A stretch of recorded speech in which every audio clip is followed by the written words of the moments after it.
придет в голову, когда я скажу Прага? Город сказочных, барочно-готических замков, которые местные жители столь рьяно пытаются сохранить для своих потомков, чтобы все смогли насладиться этой прекрасной архитектурой. А может быть, ты о самом дешевом пиве в Европе, которое стоит сущие копейки, льется из каждого угла и привлекает туристов со всего мира? Или о самом сексуальном президенте-генерале, который недавно выиграл выборы? Нет! Точнее так, Прага, как и вся Чехия, не ограничивается только красной черепицей, замками и не совсем местными куриными шницелями. На самом деле это огромный город, о котором мы сегодня вам расскажем. Меня зовут Света, а это Макс. Привет. А чтобы доказать, что самое интересное находится не в центре, мы начнем с окраин, точнее там, где заканчивается метро. Vyrobila je Smíchovská Tatrovka. Stavbě podzemní dráhy v Praze. Národ čehoslovácky. 3-1 the Czech Republic. Ale zastaviť víťazný postup sa už nikomu nepodarí. Leninova. Pomník stál 8 let. Vybuchla bomba.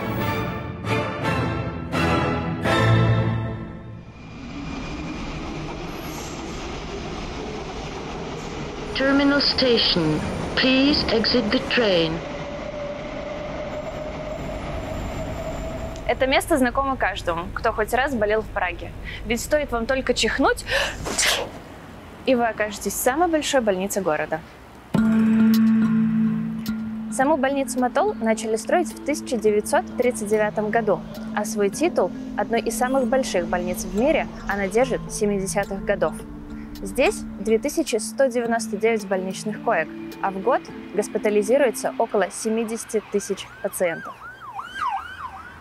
Это настолько большая больница, что иногда сами врачи не знают, как попасть в нужный кабинет. Здесь даже ходят легенды о пациентах, которые так и не смогли выйти. Эй, я не могу найти выход. Помогите.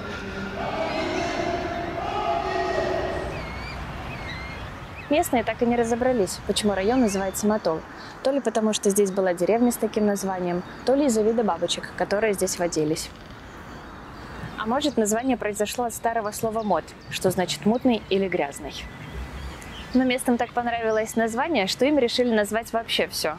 Здесь есть депо Матол, бассейн Матол, лес Матол, ручей Матол, один из старейших гольф-клубов Матол и, конечно же, крематорий тоже Матол. Похоже, в этом районе есть все, и из него вообще не нужно уезжать. Это первая мысль, которая приходит вам в голову, когда вы оказываетесь здесь, в депо Гостивар. Konečná stanice. Официально самая ненужная станция пражского метро. Начиная с того, что это вообще изначально была мойка для вагонов, заканчивая тем, что тут даже не использован официальный шрифт метро – метрон. Метро в Праге, в принципе, стараются строить рядом с трамвайными и автобусными остановками. Так добираться легче. А здесь до ближайшей топать метров 300. Да как будто само метро отвергает станцию. Едва ли до конечной доезжает половина поездов. Но зато каждому постсоветскому человеку будут знакомы здешние пейзажи. Таможня, склад, фабрика по утилизации отходов.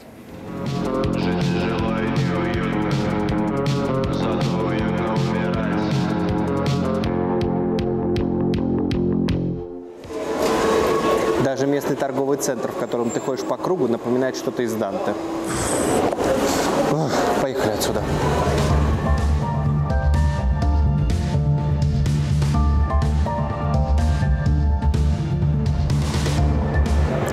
Помните бабушку, которая сидела в будке у эскалатора в метро? На станции Петрины тоже есть такая будка. У нее даже прозвище есть – подлодка. Без дежурного по станции метрополитен, да, может быть, и не работал бы. Příští stanice Petřiny. А недалеко от станции Петрины расположился Бжевновский монастырь. Подскажи мне, батюшка, как мне дальше жить? Считается, что он был основан чуть ли не племянником святого Вацлава, Болеславом II. В 1420 году монастырь сгорел во время войны, а перестроили храм только в 17 веке. Так что очередная новостройка. А в советские времена отсюда выгнали всех монахов и устроили архив государственной безопасности. Монахи вернулись только в 90-е годы, и сюда даже приезжал Папа Римский. Но самое классное, здесь можно пить пиво. Прямо на территории храма. Представляете, даже у храма есть свой пивовар. И это никого не оскорбляет. Кстати, о пиве. В Чехии пиво делится на две категории. По старым рецептам его варят такие большие заводы, как Плзень и Старопрамен.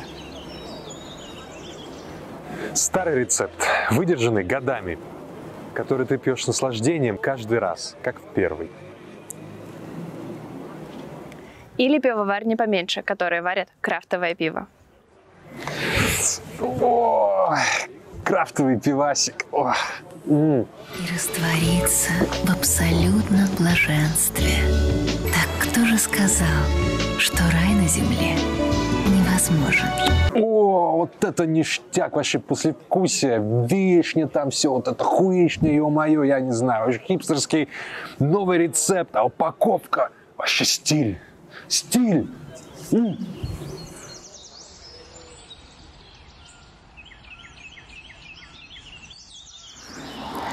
Так, одно из самых популярных пив в Чехии появилось из-за самого непопулярного спорта в Чехии – бейсбола.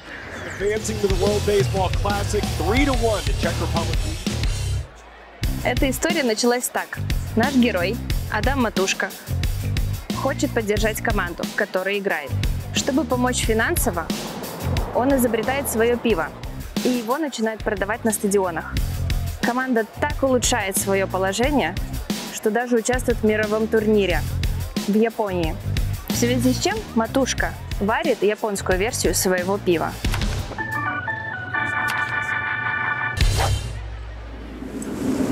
Кажется, каждый, кто хоть раз побывал в пражском метро, спросит, а что за странные линии идут через весь вестибюль?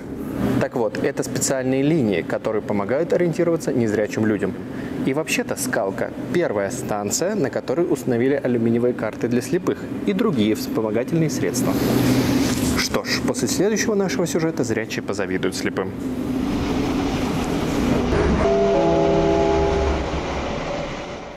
Вы, наверное, и не знали, но Чехия – столица мирового кинематографа. На юго-западе Праги на горе расположилась гигантская киностудия.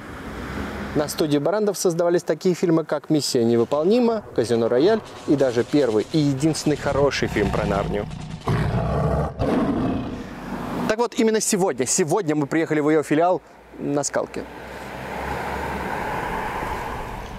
В отличие от главной студии, эти павильоны используются для съемок местных сериалов, так сказать, для чешского потребителя. И, разумеется, один из самых известных сериалов долгожителей – мелодрама «Улица». Вот его можно назвать, конечно, по-настоящему вечным. Ведь с его старта в 2005 году выпустили почти 4500 серий, а еще несколько фильмов, книг, кружек, ручек и даже есть собственная монополия.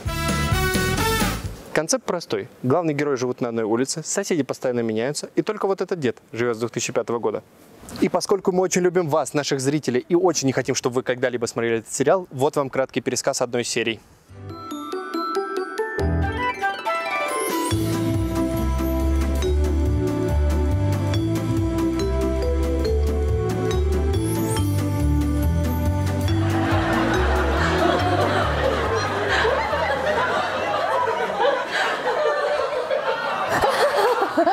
У меня проблемы за то, что случилось 100 серий назад. Да, я тебя так знаю. Ведь ты начала принимать наркотики, резать руки и пользоваться имейлом. Ну ты же меня знаешь, я так люблю эти модные штучки. О нет, она принимает наркотики, режет руки и посылает имейлы. Мне надо с этим что-то сделать. Ты знаешь, что я тебя знаю. А ты знаешь, что я тебя знаю. А я очень старый. Вот это поворот! Мы на набережной Велославин. Сюда приехал первый поезд еще в 1831 году. В начале прошлого века здесь начали ездить трамваи и автобусы. И, наконец-то, в 2015-м открылась станция метро. Transfer to a bus that is going to the airport. Это на самом деле одна из самых важных станций. От нее до главного аэропорта Праги можно доехать куда быстрее, чем на такси. Вот только когда Когда ее открывали, забыли сделать эскалаторы, и это у одной из самых загруженных станций метро. Тогдашнему мэру Праги пришлось назначить специальных людей, которые носили чемоданы за путешественниками.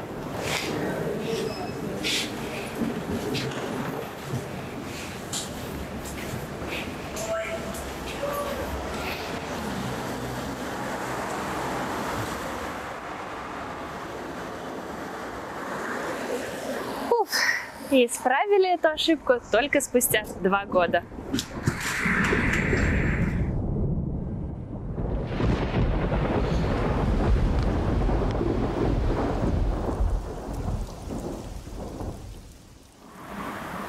А вот ради чего стоит сюда ехать, так это ради парка Дивока-Шарка. Прям так и хочется сесть на краешек скалы, посмотреть на местный водоем, скальное ущелье, на шедевр брутализма, здание в виде куба и, конечно, на логово нацистов. Что? Действительно, в 40-е годы правившие тогда нацисты построили сеть подземных туннелей на случай, если аэропорт Рузына разбомбят. А потом, после войны, здесь до 70-х складировали химическое оружие.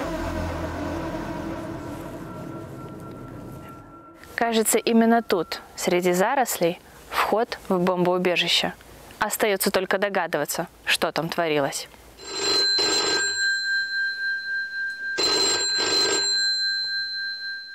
Алло, Генштаб, где ваши ракеты? Да я бы тебе их с радостью привез, но здесь до сих пор не построили эскалатор. Я тебе их что, на руках принесу?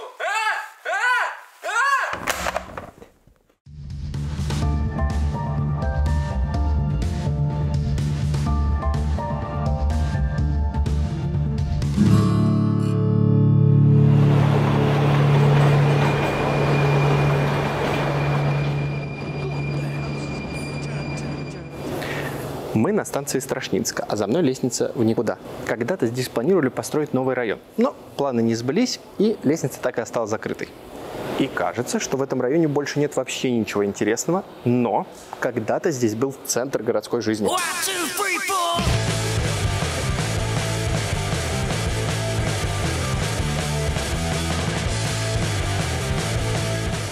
В 80-е в Чехословакии случается настоящий взрыв альтернативной музыки.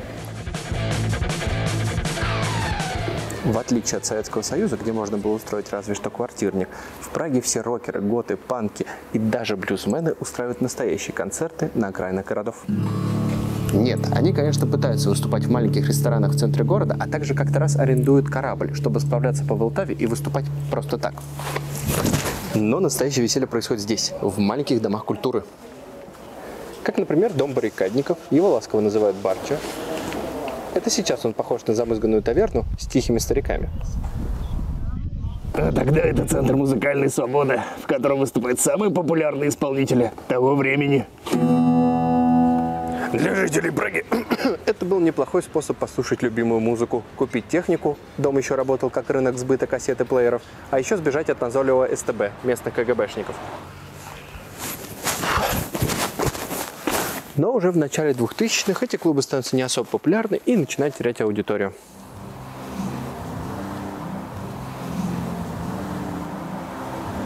Сейчас здесь проходят диско-вечера. Иногда выступают малоизвестные музыкальные группы, а еще проходит слет коллекционеров открыток.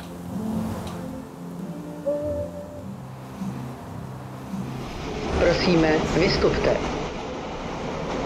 Когда здесь строили станцию, то никак не могли определиться с ее названием. Хотели назвать ее в честь района, в котором она находится – Червеный Верх. Как бы все логично. Но тут появился представитель метрополитена и сказал: Дорогие друзья, совсем скоро здесь будет открыт торговый и офисный центр, поэтому мы назовем станцию в честь него. Профит. И рабочие решили, что станция будет называться Божиславка, в честь усадьбы, которая уже давно не существует. А дальше было примерно так. Видите, ребята здесь строят, так что до 1 ноября мы откроем торговый центр. Когда вы уже откроете торговый центр? 15 ноября, даст Бог, откроем вам здесь торговый центр. Все будут ходить, детишки, ребята, все придем. 15 ноября вас ждем на открытие торгового центра. Ну что вы ко мне пристали? Я обещал построить вам торговый центр. Кто-то еще обещал вам построить торговый центр. Мало ли вам, что ли, обещали?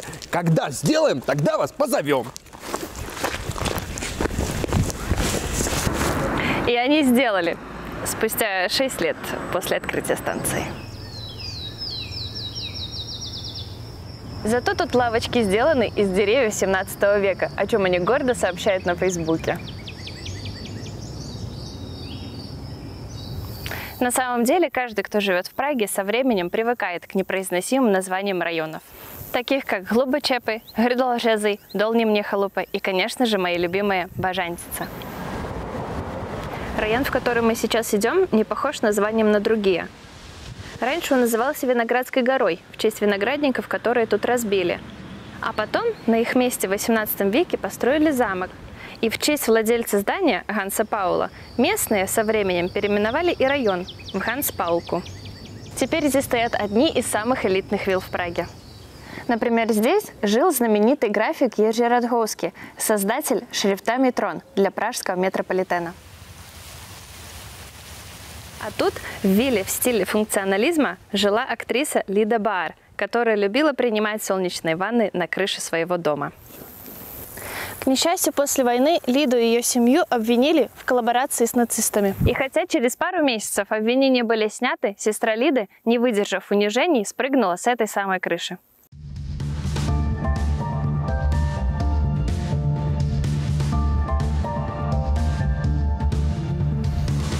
За мной здание, в честь которого изначально хотели назвать станцию метро – «Строим порт».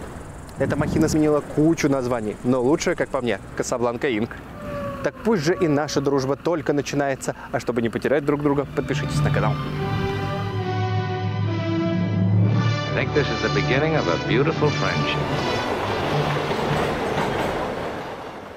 Изначально станция Жиливского выполняла две функции. Первая – это удобный способ доехать до больницы, а если вам не повезло – до кладбища. И вот сюда точно стоит заглянуть. Здесь, на еврейском кладбище, находится могила одного из самых важных писателей 20 века – Франца Кафки. Немецкий писатель родился в Праге, писал гениальный абсурд и умер. 40 лет от туберкулеза. Кладбище огромное. Здесь похоронено примерно 100 тысяч человек. Оно разделено на две части. На одной – еврейские захоронения, а на другой – солдатские могилы времен Первой и Второй мировых войн. У вас когда-нибудь было такое чувство, что прошлое больше никогда не вернется? С некоторыми людьми вы никогда не поговорите, а в некоторые места никогда больше не съездите. Так вот, здесь шанс еще есть. Башня О2, или как местные ее называют, Мордор. Одно из самых уродливых зданий в Праге было построено в 70-х годах, как центр телекоммуникаций. По сути, гигантский передатчик. Старый телеграф уже не справлялся, и построили вот это. Однако скоро выяснилось, что для связистов столько места попросту и не нужно. Тогда компания O2 выкупила здание и выяснила одну маленькую проблемку.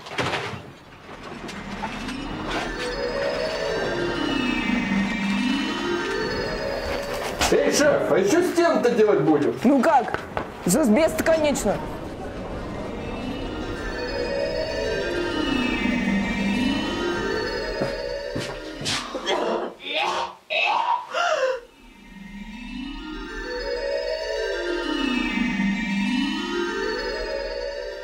Теперь здание сносят. В 2024 году здесь появятся новые офисы. Так что, если вы хотите его увидеть, стоит поторопиться.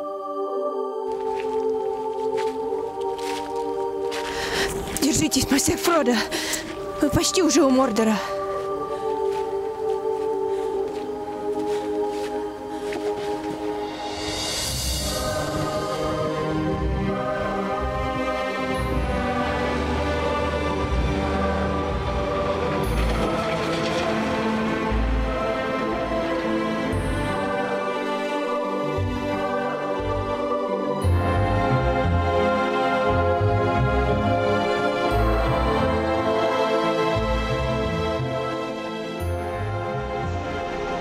Двери закрываются. Следующая станция Дейвидска. Интересный факт. Станция Дейвидска раньше называлась станцией Ленина. Но одним названием здесь не ограничились и сделали целый барельеф с Ильичом, который, как известно, жил, живет и будет жить. Правда, и здесь капитализм победил вождя коммунизма, и теперь рельеф скрывается за ларьком. Товарищи, это полный идиотизм! А вот над метро расположилась площадь Победы, или для местных Кулатяк. Здесь находится Генштаб Министерства обороны Чешской Республики и один из самых старейших технических университетов страны. Тут и там по улочкам снуют тысячи студентов в надежде наконец сдать сессию, сесть и отдохнуть. Например, у памятника Николы Теслы. Кто-нибудь вообще в курсе, что это? Вообще район Дейвидс полон очень странных памятников. Например, парк, хотя скорее это овраг.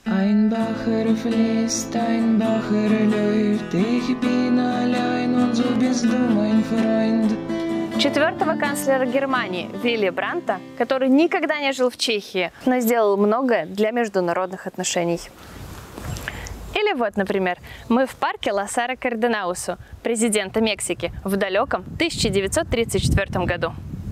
А в центре парка стоит огромный памятник, но не мексиканскому президенту, а освободителю Боливии, Эквадора, Колумбии, Панамы, Перу и Венесуэлы Симону Боливару. Напротив него памятник Бернарду О'Хиггинсу, освободителю Чили. И вот, наконец, мы нашли памятник мексиканскому президенту. Правда, не тому, в честь которого назван парк, а другому – Бенито Хуарезу. Но лучшая история про памятники людям, которые никогда не были в Праге – это отель «Интернациональ».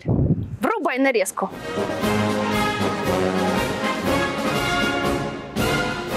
Решение построить еще одну сталинскую высотку было принято тогдашним правительством Чехии в надежде, что Сталин приедет на ее открытие. Правда, они закончили только спустя 3 года после его смерти. Хотите хохму? Вот прям кек. Прям да. Часто у станций в пражском метро есть вот такая сферическая отделка. Так вот, у этих сфер есть даже специфическое название – проса и антипроса.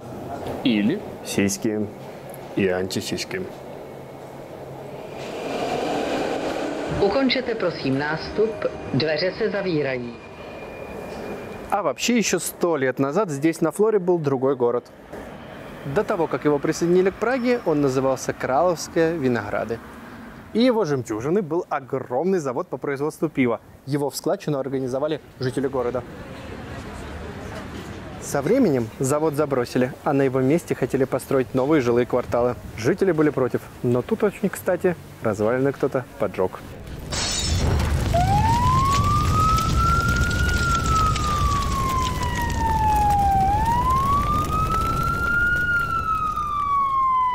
А теперь здесь прелестный район с виноградским пивоваром. Жители города счастливы!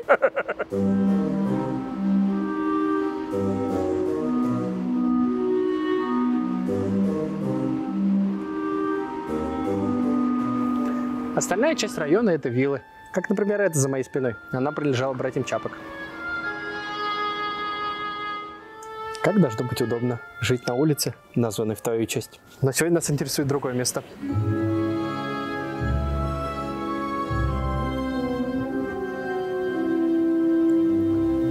Это здание, напоминающее языческий храм, было построено скульптором Владиславом Шалоным, как мастерская для художников.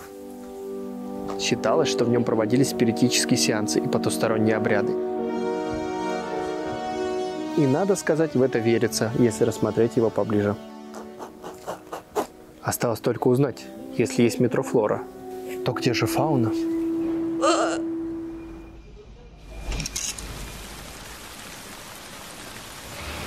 Да, погода, конечно, располагает к сегодняшнему сюжету. Начинаем. Přestup na linky S a další vlakové spoje. Недалеко от станции Грачанска раскинулись латенские сады. И, если честно, в Праге долго не понимали, что делать с этим пространством. Здесь в 13 веке короновали Пшемысла Отакара II. В 1871 году здесь посадили 150 тысяч деревьев во имя принца Рудольфа. А потом построили стадион и сразу же снесли. Но, конечно, самое известное сооружение здесь – это 15-метровый памятник Сталину. В оформлении памятника были использованы камни из каждого чешского региона, а сама статуя зорко следила за городом. Еще до официального открытия монумента в 1955 году главный скульптор покончил с собой. После После открытия стало понятно, что жителям города памятник не особо нравится. Они даже дали ему обидное прозвище – «Очередь за мясом». Но потому что Сталин стоял первым, а за ним в очереди рабочие, колхозницы и солдаты.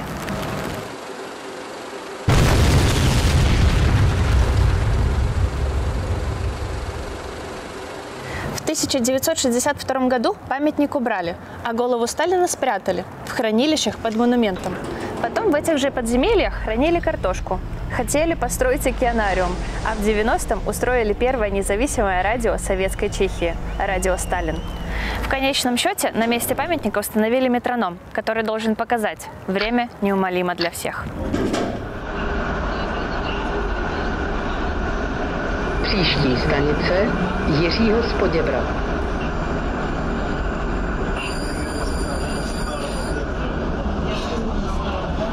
С января 23 года Ежи-Сподебрат закрыт на реконструкцию, и поезда проезжают мимо станции, от которой остались только плиты до блоки. Как меняется погода от района к району. Но кажется, это совершенно не сказывается на количестве людей, которые прогуливаются по площади, сидят в кафе и любуются на храм Пресвятого Сердца Господня.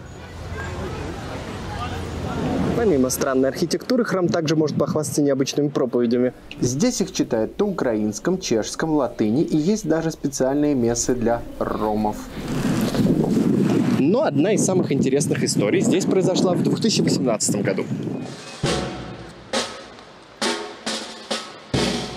Представьте, что по улицам едет вот такая карета-катафалк. За ней идут весьма уважаемые люди в темных очках и галстуках. На похоронах присутствует бывший министр, советник президента, известный певец. Как вы думаете, кого здесь сейчас хоронят? Возможно, это важный политический деятель или знаменитый артист? Нет. Это 28-летний парень по имени Ян, который сбил человека и сам погиб в автокатастрофе. Внимательный зритель спросит, а к чему такая процессия? А дело в том, что его фамилия Кочка, с чешского переводится как «кошки». И он был одним из членов мафиозного клана. За этой семьей, кстати, тянется много финансовых преступлений и убийств. Но самое смешное, знаете что? Эта группа мафиози поднялась за счет парка аттракционов. Вот такие они милые котята.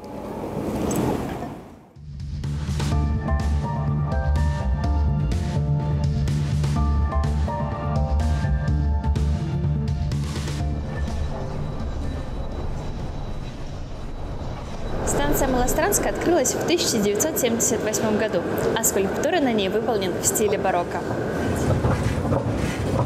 Ну давайте будем честны, не за такими знаниями вы смотрите наше шоу.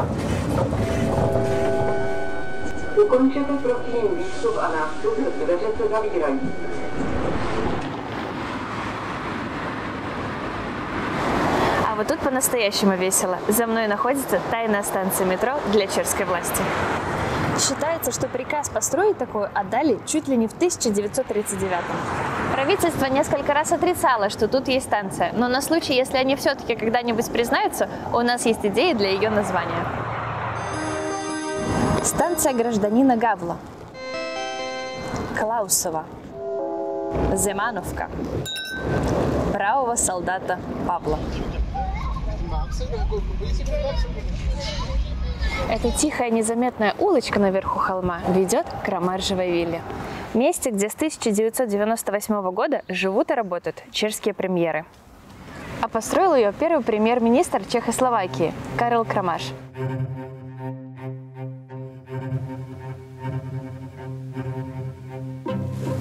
Здравствуйте, я Карл Крамаш. Обладатель шикарных усов, собственной партии и хороших отношений с русским императорским домом. Даже написал свой вариант Российской Конституции.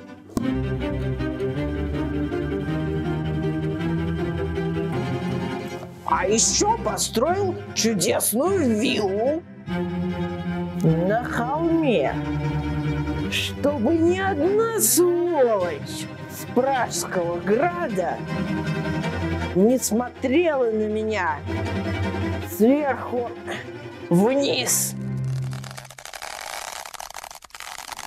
Его планы, чтобы Чехословакия стала монархией во главе с каким-нибудь русским князем, не сработали, так же, как и идея стать первым президентом страны.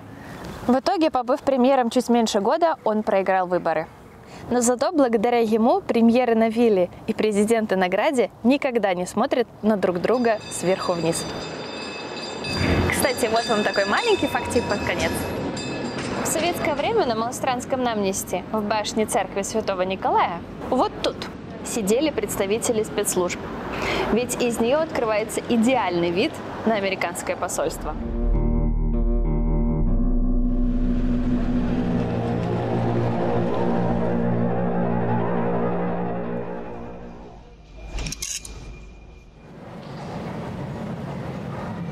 Eskalátor bude spuštěn.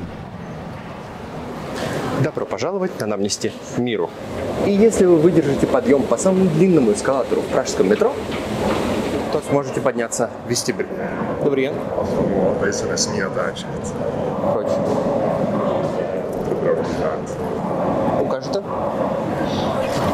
Для справки, в метро можно снимать, если вы не мешаете другим людям. Дежурный по станции потом даже извинился перед нами. Ну а мы продолжим. До 1998 года здесь была стеклянная художественная инсталляция Вацлава Сиглера. Длинные тонкие спирали переливались на свете каждый раз, когда люди проходили мимо. У нее было несколько узоров, так что пришлось нести, а то люди врезались друг в друга, засматриваясь на эти маленькие звезды. Кстати, о звездах.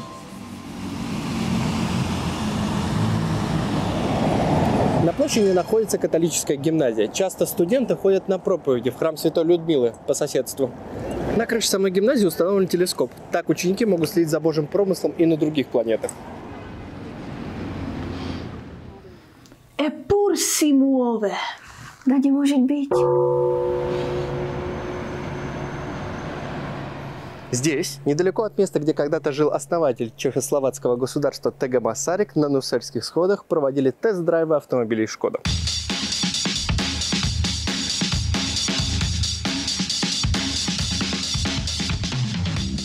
Тот сумел съехать, а самое главное подняться через все 182 ступени. Последний раз это удалось повторить только в 2011 году автомобилю «Шкода Октавия». Машина доехала прямо до конца лестницы, правда, с абсолютно бухим водителем.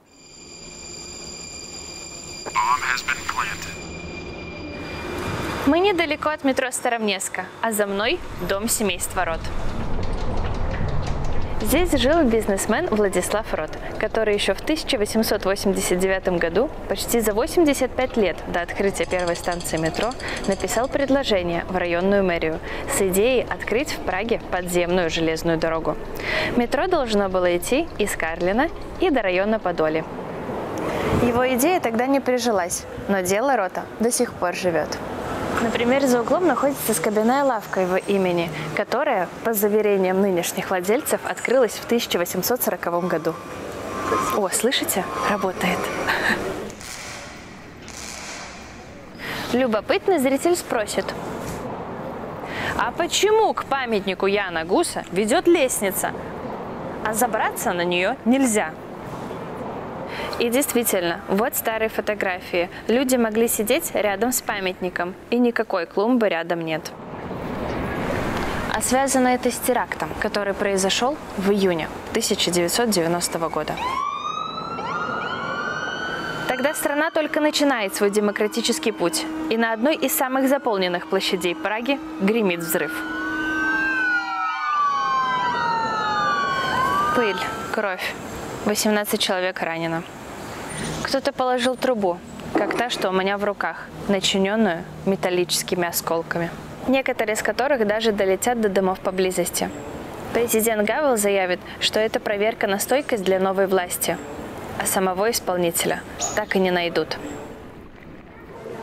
Одним из решений по предотвращению таких атак в будущем стали вот эти мусорки. Они находятся практически на каждой станции, а самое важное, если кинуть туда взрывчатку, ударная волна пойдет наверх, а не по всей станции. Кстати, о ней. Přestupní stanice. Станция-музей – одна из самых перегруженных станций пражского метрополитена. Еще бы, ведь наверху находится Вацлавская площадь, главная в городе.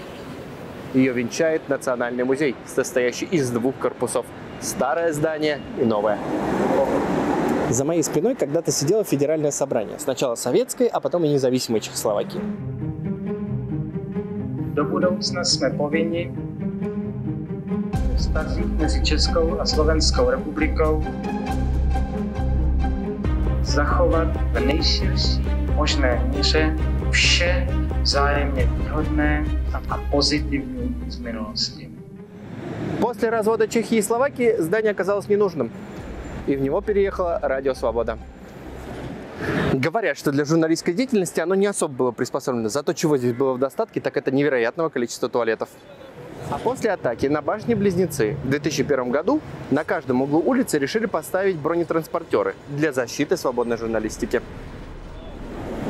БТРам пришлось ехать почти 250 километров от места дислокации. Загибаем пальцы. Первый из них сломался под Брно, второй сломался на половине пути, третий сломался под Прагой, а четвертый почти доехал. Ему не хватило всего-то 150 метров до радио.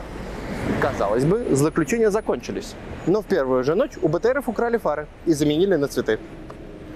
Решение нашлось спустя некоторое время. Начало Виноградской улицы сделали пешеходным, а на месте БТРов появились заградительные блоки. В 2008 году радио переехало, а из здания сделали новое отделение музея. Что-то я проголодался. Že provoz metra je ukončen. Мустык или мосток в переводе. Странное название для этой станции, так как поблизости нет никаких мостов. А название пошло от укреплений 13 века, которые нашли здесь во время раскопок. Их до сих пор можно рассмотреть в вестибюле. Фу, после такого долгого путешествия хочется немножко перекусить. И, конечно, самое подходящее место находится здесь. Предки основателя этого ресторана родились в чешском городе Плзень. А сам он открыл сеть, в которой был каждый. Рэй Крок создал одну из самых известных франшиз фастфуда в мире. И сейчас мы находимся в первом Макдональдсе в Чехии. Именно тут, на Водичковой улице, открылось его первое отделение. Тогда сам ресторан был в красном цвете, а в меню, помимо бигмака и картошки, предлагали блюдо с названием макбучек. Как мы поняли, выглядело оно как-то так. Неаппетитно. Ладно, мне пора идти.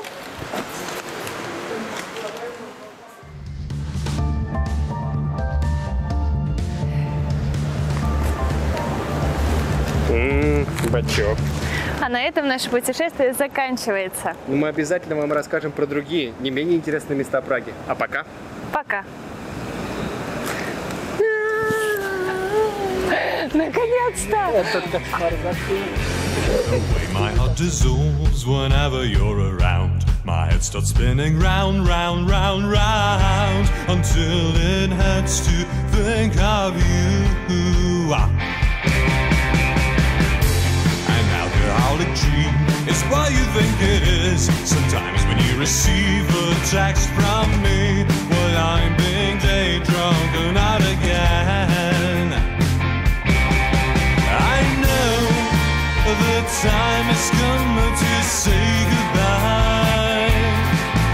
No reason for those grand words, it's a trap.